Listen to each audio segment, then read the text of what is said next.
Bonjour à tous et bonjour à toutes, je suis ravie de vous retrouver pour la lecture de vos énergies générales concernant donc le vendredi, oui c'est ça, vendredi 8 mars 2024. J'espère que vous allez tous et toutes très bien. Donc on va regarder ici avec le petit oracle Astrozen, évidemment, pour voir quelles seront les énergies qui vont nous accompagner durant cette journée. Alors, pour ce vendredi 8 mars, qu'est-ce qu'on nous donne? On va regarder un peu tout ça. Nous avons l'énergie de la balance qui nous parle ici d'équilibre.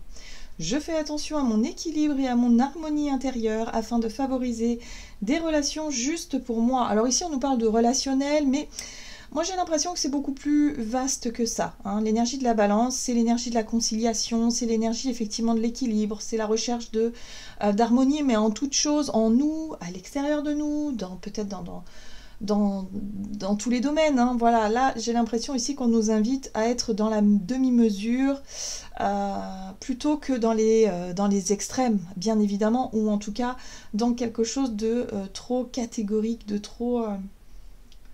ouais, qui pourrait justement nous porter préjudice. Voilà. Donc je pense qu'il y a des choses à rééquilibrer ici. L'énergie de la balance, c'est plutôt une énergie de douceur, justement, qui va chercher à éviter les confrontations, à être plutôt dans la discussion, dans le dialogue, plutôt que dans la recherche de conflits, quoi qu'il en soit. Très bien. Qu'est-ce qu'on nous dit d'autre? Donc pour ce vendredi 8 mars, avec donc le tarot psychique, énergie générale de ce vendredi 8 mars. Ok, on est dans l'émotionnel. Ici, on a la perte affective. La perte affective, c'est la 5 de denier, la 5 de coupe. Et l'énergie de la 5 de coupe nous parle effectivement de sensation de perte, sensation d'échec. Hein, ça peut être un échec qu'on a pu vivre, ça peut être une énorme déception émotionnelle, sentimentale, par exemple. Ça peut être aussi la perte d'un être cher. Bon, bah bref, on n'est pas bien. On se sent en tout cas émotionnellement touché par quelque chose qui n'a pas fonctionné ou quelque chose voilà, qui nous a déçus. Ici, on parle peut-être de relationnel, donc peut-être que c'est voilà, dans ce domaine-là que ça nous a le plus touché. Bon, bah c'est à vous de voir. Hein. Ah, intéressant. On a le diable ici. Et je vous parlais justement d'extrême, je vous parlais justement de conflit, de confrontation. Et là, j'ai l'impression qu'avec avec cette énergie du diable, c'est quelque chose effectivement qui nous a, en tout cas pour beaucoup d'entre nous, c'est quelque chose qui nous tire vers le bas. Donc, c'est des difficultés auxquelles on a pu être confronté, ou on est confronté encore actuellement, qui ont tendance, encore une fois, à nous faire souffrir. Voilà, et on continue, peut-être qu'on entretient, peut-être qu'on continue aussi la répétition des schémas, voilà, parce qu'on a du mal à identifier peut-être aussi cette énergie du diable, on a peut-être du mal à identifier qu'est-ce qui nous fait souffrir à ce point-là. Donc, il est possible qu'il y ait des dépendances, quelles qu'elles soient, que ce soit de la dépendance affective ou de la dépendance à certaines choses, certains produits, certains types de situations. Donc ça sera à vous d'identifier un petit peu dans qu'est-ce qui, en tout cas, génère tout le temps de la déception, qu'est-ce qui génère tout le temps quelque chose de négatif ici. Voilà. Il y a un besoin de retrouver un équilibre. Donc c'est pour ça que l'énergie de la balance ici vient nous soutenir, vient nous apaiser. Elle vient effectivement peut-être nous montrer ce qui a été un peu extrême et douloureux pour qu'on puisse retrouver l'harmonie, en tout cas dans ce domaine-là qui a été douloureux et difficile. Alors qu'est-ce qu'on nous dit d'autre? Avec un message de l'oracle céleste Astrokif. J'ai l'impression qu'on cherche effectivement à se libérer de certains carcans aussi. Alors, c'est étonnant, enfin, c'est étonnant oui et non. On est, donc l'énergie 8 mars en général, c'est la journée de la femme. Et c'est vrai que on a l'impression, parce qu'on nous parle de combat, on nous parle de persévérance, on nous parle effectivement de chercher à ce que la femme trouve une place justement juste hein, dans la société dans laquelle on évolue ou dans le monde dans lequel on évolue. Et c'est vrai que ça reste toujours difficile. Donc c'est pour ça qu'on parle de combat. Et là, j'ai l'impression qu'on nous parle surtout de ce qui nous enchaîne. Finalement, hein. Si on part sur le sujet de la femme dans la société, qu'est-ce qui enchaîne, qu'est-ce qu'on continue finalement à subir ou à vivre et qui nous font totalement souffrir, mais pour lequel on peut certainement se libérer en trouvant un nouvel équilibre ou un juste milieu. Est-ce qu'on va être obligé de se battre, c'est-à-dire à l'extrême, pour obtenir ce qu'on désire? Est-ce que ce serait peut-être pas un peu, justement un petit peu trop? Est-ce qu'il ne faudrait pas justement peut-être trouver un moyen de doser un petit peu tout ça? Bon, en même temps, il faut de tout. Il faut des personnes extrêmes pour qu'on puisse aussi prendre conscience de certaines choses. Hein, dans une société, voilà, là je prends l'exemple des femmes parce que c'est la journée de la femme. S'il n'y aurait pas d'organisation féministe aujourd'hui, est-ce que ce sujet-là, on en parlerait? Bah, peut-être pas. Donc finalement, parfois, il y a certaines personnes qui sont peut-être dans l'extrême, mais qui montrent peut-être la voie, un chemin, ou voilà, quelque chose comme ça. Mais en tout cas, ce qui est intéressant, c'est que dans notre façon de vouloir rééquilibrer ce qui a besoin d'être rééquilibré ici, d'un nouvel équilibre, dans quoi est-ce qu'on a tendance à être dans l'excès, hein, et qui nous fait souffrir, qui nous... Voilà, peut-être un excès émotionnel, peut-être qu'on est possessif, peut-être qu'on est... on souffre de dépendance affective, vous voyez, tous ces genres de choses-là qui nous font souffrir. Donc il y a un besoin de retrouver un juste milieu dans tout ça. Ok. Alors... Ok, ici nous avons l'énergie Gémeaux. Et l'énergie Gémeaux, c'est l'instabilité, en tout cas inversée, hein, dans son aspect négatif. On est dans l'instabilité, dans la légèreté et surtout le double face. Double face, c'est lorsque on se sent blessé, c'est lorsqu'on se sent déçu, on se sent mal, mais on ne le montre pas. C'est-à-dire qu'on a tendance à porter un masque, à faire semblant. D'accord? Donc peut-être qu'on a pu effectivement être déçu par ce type de personne qui fait semblant, quelqu'un qui n'exprime pas forcément ses émotions, qui ne montre rien, qui peut être instable, un jour oui, un jour non.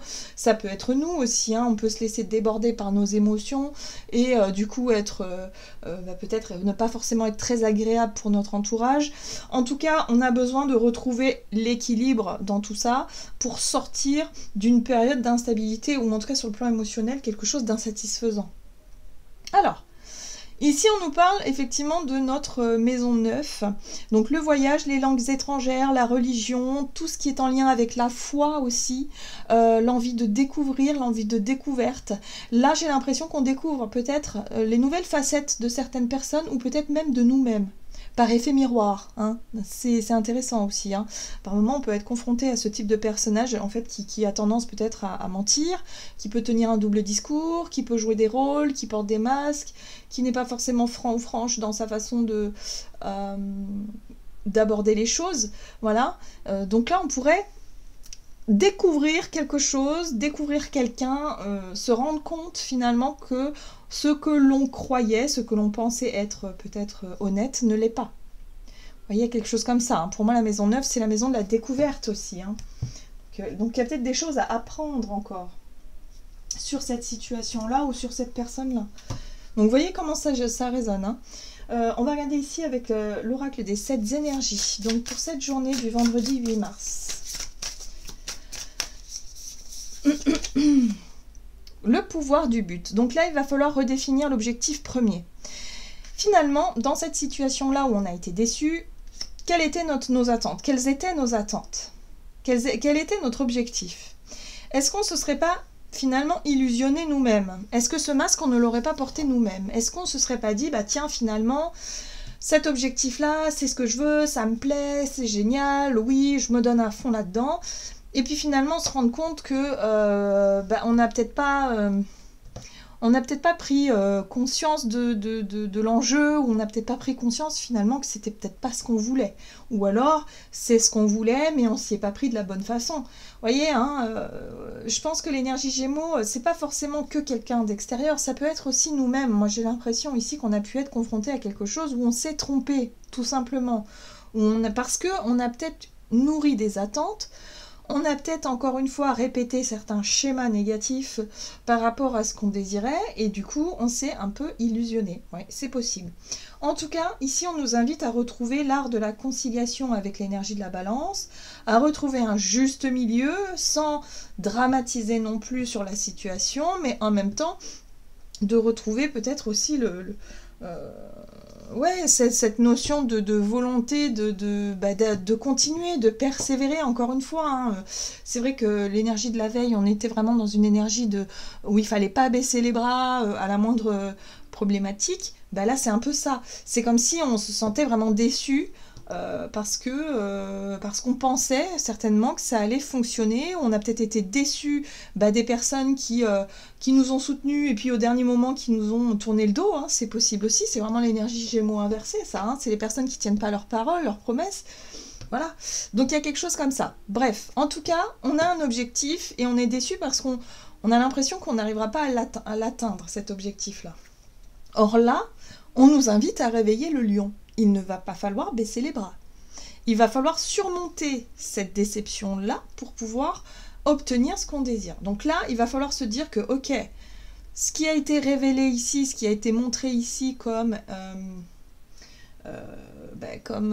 voilà, quelqu'un sur qui on ne peut pas compter ou une situation qui n'est pas fiable, ça nous a révélé quelque chose, voilà, où on se dit, voilà, aujourd'hui on sait, donc maintenant on va se tourner vers autre chose. Vous voyez ce que je veux dire? Ou en tout cas différemment. Voilà. Ça nous aura appris quelque chose. On aura découvert quelque chose qui, même si ça nous déçoit sur le moment, peut nous faire rebondir sur autre chose de beaucoup plus, peut-être de beaucoup plus sain, hein, justement. Donc réveiller le lion, surtout on ne se laisse pas abattre, et puis surtout on poursuit notre objectif premier. Hein. Très bien. Qu'est-ce qu'on nous dit? Énergie d'action et activité avec l'oracle des nombres. Hop. Les ressources, on est toujours là-dessus.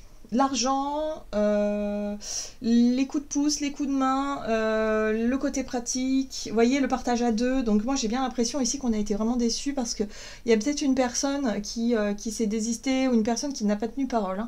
Hein. Je le ressens.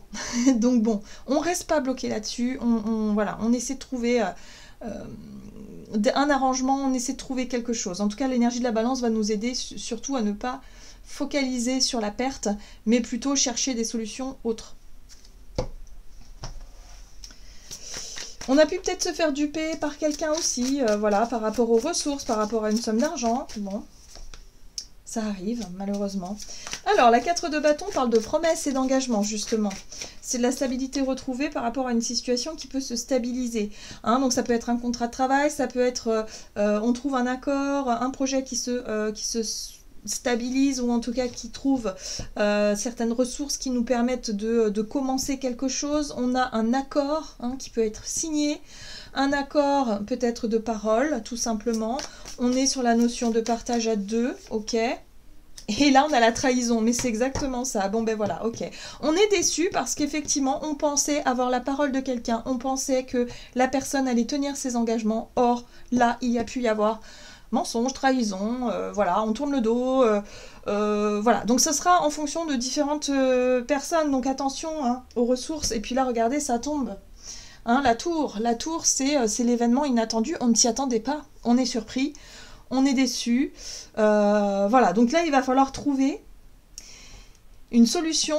Hein, la balance, en tout cas l'énergie de la balance va nous permettre en tout cas d'être vraiment dans la conciliation et d'essayer peut-être d'éviter la banqueroute ou d'essayer de trouver un arrangement, parce que là on se rend compte qu'il y a quelqu'un qui n'honore pas son contrat, quelqu'un qui nous a peut-être volé quelque chose. Enfin moi c'est vraiment dans la notion d'engagement. Hein. Quelqu'un qui nous a menti, en tout cas qui joue un double jeu. Hein. Ah, alors c'est intéressant parce qu'on a l'espoir ici. Il va falloir garder la foi, en tout cas sur l'objectif premier. On ne perd pas de vue ce qu'on désire obtenir. Hein. On revient peut-être sur le but premier, sur ce qu'on désire. Donc alors, moi ce que je ressens ici, c'est qu'il va falloir essayer de limiter la casse, mais pour ça, il va falloir être très diplomate à l'image de la balance. Et surtout pas s'énerver. Surtout pas rentrer en guerre et en conflit, comme je vous disais tout à l'heure. Être extrême, en tout cas pour cette journée-là, pour ce passage-là, ça ne marchera pas. Il va falloir se montrer conciliant et conciliante, avec peut-être une personne qui n'est pas franche du tout. Alors ça va nous demander un effort, il va peut-être falloir prendre sur nous, ne pas s'énerver, ne pas rentrer dans la colère, mais chercher en tout cas à obtenir ce qu'on désire, parce que l'objectif final, c'est ça. C'est là-dessus qu'il faut rester centré et concentré. Et c'est pour ça qu'il faut garder la foi aussi avec l'étoile. L'étoile, c'est aussi la chance. Il y a la possibilité, effectivement, de ce chaos-là, ou de cette situation chaotique, il y a la possibilité d'avoir finalement de la chance. Eh ben, dis donc, on va avoir des sueurs froides, là. Je ne sais pas de quoi il s'agit, mais là, j'ai l'impression qu'il y a des choses qui peuvent être remises en question d'un seul coup. Et là, ça réveille chez nous, en tout cas, beaucoup d'émotions. Donc, attention à ne pas céder à la colère. Hein, voilà. Il va falloir essayer de négocier quelque chose, même si on a l'impression de se faire avoir, mais surtout ne pas rentrer dans la confrontation. Alors, on va regarder sur le plan relationnel et sentimental pour cette journée du vendredi 8 mars. Qu'est-ce qui se passe? L'énergie, ok. Le partage juste, on va chercher, eh oui, on va chercher à rééquilibrer la balance. Hein. On va chercher à sauver les meubles, à récupérer notre part, si vous voulez. Hein, y a peut-être un projet ici qui est remis en question parce qu'il y en a un qui essaie de nous voler, de nous manipuler, ou il y a une situation qui est déséquilibrée. Le but, c'est de retrouver la justesse, l'équilibre, le partage, en tout cas équitable. Donc on va employer cette énergie à en tout cas récupérer nos billes dans une situation où essayer de remettre un peu d'ordre et de justice ou de justesse là-dedans. Ok. Eh ben dis donc. Alors, qu'est-ce que ça nous donne? 7 de Pentacle, ça va nous demander quand même pas mal de patience et pas mal de temps peut-être aussi. Oui, vous voyez, il y a une situation mensongère, il y a une situation où effectivement il y a quelqu'un qui a... Il y a quelqu'un qui ne joue pas franc jeu. Et puis là, on a l'impératrice. Donc ce qui est intéressant, c'est qu'on nous dit que au plus on gardera notre calme, au plus on fera les choses doucement mais sûrement. C'est-à-dire, voilà, peut-être que pour certains, il va être important peut-être de commencer une procédure de justice. Hein, c'est possible, hein, s'il s'agit effectivement de quelque chose de trop important. Peut-être commencer une procédure de justice, de savoir que ça va être dans le temps que les choses vont se régler et vont pouvoir être... justement, vous allez pouvoir obtenir ce que vous... réparation, hein, justice, voilà. Vis-à-vis d'une personne ou d'une situation mensongère, voilà. Et on a l'impératrice qui nous parle de fertilité. Il y a quand même l'idée du projet fertile, donc même s'il y a des embûches, même s'il y a des mensonges, des choses comme ça, il y a la possibilité effectivement de continuer sur sa lancée. On ne baisse pas les bras, hein, voilà. La 9 d'épée ici, surtout, c'est on ne reste pas prostré dans son coin à ruminer. Hein, on ne reste pas sur la déception. Finalement, c'est peut-être quelque chose qui devait être révélé. On devait peut-être le savoir maintenant avant que les choses prennent plus d'ampleur. Hein, si c'était, je sais pas moi, une union avec quelqu'un ou je sais pas, une collaboration et que la personne n'est pas fiable, vaut mieux que ce soit révélé maintenant plutôt que après. Vous voyez, une fois que le projet est construit ou lancé, ce serait délicat. Enfin, vous voyez, il y a l'idée ici de se dire que c'est peut-être un mal pour un bien. Hein, voilà, c'est un petit peu comme ça que je ressens les choses, même si sur le coup, on va être très très déçus. Et voilà, il va pas falloir rester sur cette déception-là, il va falloir rester focus en tout cas sur le projet qui est fertile ici. Voilà, et puis c'est pas grave. Voilà, on sait que dans le temps, les choses vont rentrer dans l'ordre, il faut garder confiance. Oui, on a ici le pape qui nous parle de sagesse, de connaissance, de leçons aussi, où on tire les leçons finalement de quelque chose. Bon, ok, on n'a pas pu faire confiance. Enfin, on a fait confiance à cette personne qui, évidemment, nous a déçus, ou cette situation-là nous a déçus. Bon, ok, on va pas rester prostré, on va chercher en tout cas à dépasser tout ça. Bah, dis donc. Ok, d'accord. Allez, avec le tarot des anges gardiens, quel est le message du jour ici pour ce vendredi 8 mars? Hop. Ah, on a quand même la 10 de l'émotion. Votre vie est une bénédiction car vous êtes entouré d'une famille merveilleuse et aimante. Un grand bonheur et un épanouissement émotionnel se profilent à l'horizon. Vous vivez en parfaite harmonie avec les êtres qui vous sont chers. Vous savez pardonner, comprendre et être gentil avec votre entourage qui, en retour, vous voue un amour inconditionnel. Moi, ce que je ressens ici, c'est que c'est une piqûre de rappel qui nous dit ici, bon, ok, il y a peut-être des personnes qui sont pas franchement honnêtes ou des situations qui ne marchent pas comme on l'aurait voulu, mais on est quand même entouré. On a quand même peut-être de la famille, des amis, des personnes qui nous aiment ou que l'on aime. Et peut-être qu'il va falloir arrêter de se focaliser justement sur une personne qui a été mensongère ou quelqu'un qui nous a blessés et plutôt se tourner vers les personnes qui nous apportent du bonheur et se rendre compte que bon, bah ok, c'est comme ça, la vie nous a révélé que... Voilà, hein, j'ai l'impression ici qu'on découvre une facette de quelqu'un qui nous déçoit. Bon, bah c'est... Voilà, on va pas rester bloqué là-dessus. Hein, on a l'énergie de la balance qui nous invite à équilibrer, négocier, à chercher, à comprendre peut-être aussi pourquoi cette personne a agi de cette façon, plutôt que de chercher à... le conflit, que chercher à être en colère, tout ça. Voilà, hein, il va falloir dépasser un petit peu de ce côté égo un peu blessé, l'émotionnel très touché, essayer de comprendre pourquoi, déjà, pourquoi on nous a menti, pourquoi ceci, pourquoi cela. Peut-être que ça peut s'expliquer, peut-être que finalement on peut trouver le moyen d'en discuter sans s'énerver pour limiter les dégâts en fait. Moi c'est comme ça que je ressens les choses. L'énergie de la balance c'est ce qui va nous aider pour cette journée. Donc surtout, on discute avant de hurler, avant de condamner, on discute. Voilà. C'est important. Et là, j'ai l'impression qu'il y a une cohésion qui pourrait se faire. Un retour à quelque chose de plus sain parce qu'on a pu évoquer les sujets épineux, par exemple. Hein, s'il s'agit d'une personne de notre famille en qui on avait confiance, là, on se rend compte qu'on nous a menti. Bon, bah, il va falloir voilà, chercher le pourquoi du comment. Mais en tout cas, il n'est pas question ici de rentrer dans un conflit. Il est juste question ici de discuter, de concilier et de dépasser une problématique. Voilà, j'en ai terminé pour votre guidance. J'espère que celle-ci vous aura plu et parlé. Donc n'hésitez pas à liker et commenter la vidéo. Moi, je vous souhaite de passer une excellente journée. Je vous embrasse et je vous dis à tout bientôt.